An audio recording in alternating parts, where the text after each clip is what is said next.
Hello and welcome to Where the Living Room Used to Be, a podcast about Rhode Island's music scene.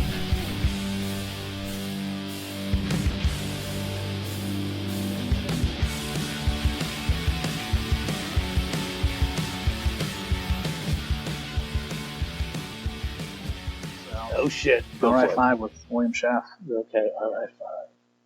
What is or was your favorite Rhode Island record store?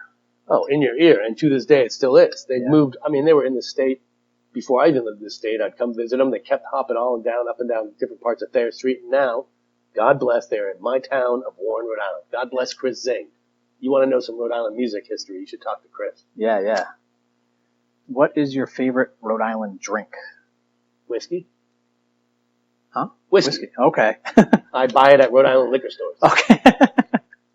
Nice.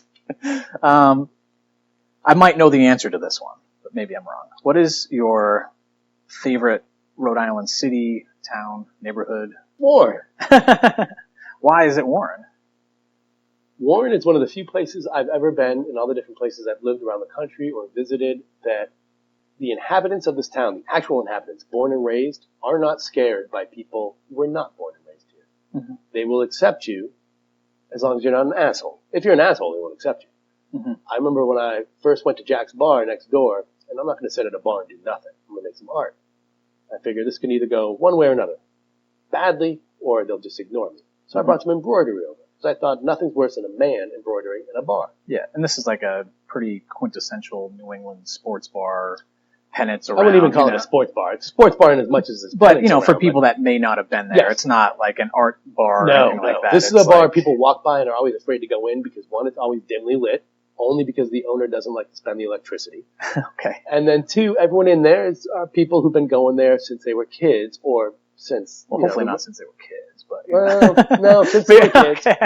It's Warren, after all. But I remember I'm in there, it's just me and this one bartender, and I haven't even told you the story of how I first got into that bar, because that was a fun one. But this is my second night in the bar.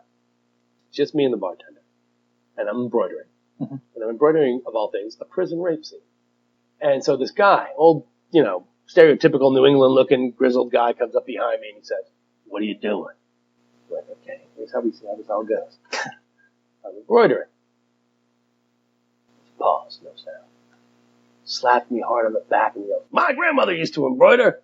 He sits down next to me and spends the next fucking hour talking about his grandmother, her embroideries. We started talking about all sorts of shit.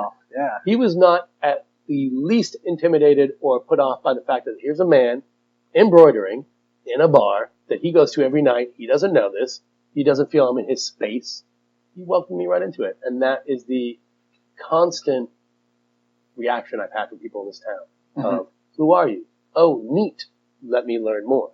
Yeah. That's why Warren, to me, stands out more than other places. Providence, it likes to think it's a city. It's basically a glorified town, but it's enough city that people still ignore their neighbors, still ignore each other. They stick with their like kinds. You go to some place like East Greenwich, maybe, Jamestown, Newport, places that have some more money in it. They're not looking to have their lives disturbed. They like what's going on. Yeah. Warren, they're all about, hey, what do we see today? Mm-hmm. Warren's absolutely amazing. Even with the case of gentrification, which I would technically be considered a gentrifier, being here 20 years now, but it's been the most considerate gentrification I've ever seen. People come in here, they dump a lot of money into their property. They might even open some new swank restaurant that most of the locals can't afford to go to, but at no point are they hollering for Jack's bar to be torn down. Mm-hmm. At no point are they saying, Portuguese American Club, why does it need to be there? Get it out of here. They're allowing the character of the town to still be there while they add to their own character. Mm-hmm. So Warren's an amazing festival. Yeah. What is your favorite Rhode Island pizza? Warren House of Pizza. When I bought my house, I made it dependent on the fact that we signed the purchase and sales agreement in Warren House of Pizza while I was eating a Warren House of Pizza cheese pizza. And then I ended up working for Warren House of Pizza, delivering pizza. Just trying not to laugh out loud. Best Greek pizza anywhere. Maria Apostoli, here's to you. Best pizza ever. You talk about a place that is made for the family. Yeah. Or is made just for a quick slice. Or maybe you want a good pastrami or a cheeseburger sub, whatever you want. Their curly fries. Oh, beautiful. Cool. Yes. Fucking A. Warren House of Pizza all day. Nice. And What is your favorite Rhode Island event? Like an annual event that happens? It could be music or art or. I don't know if I have a favorite because I have a problem with leaving the house sometimes, but I will say in the past I have loved things like Foo Fest, and that has a lot to do with I love what AS220 has done for Providence.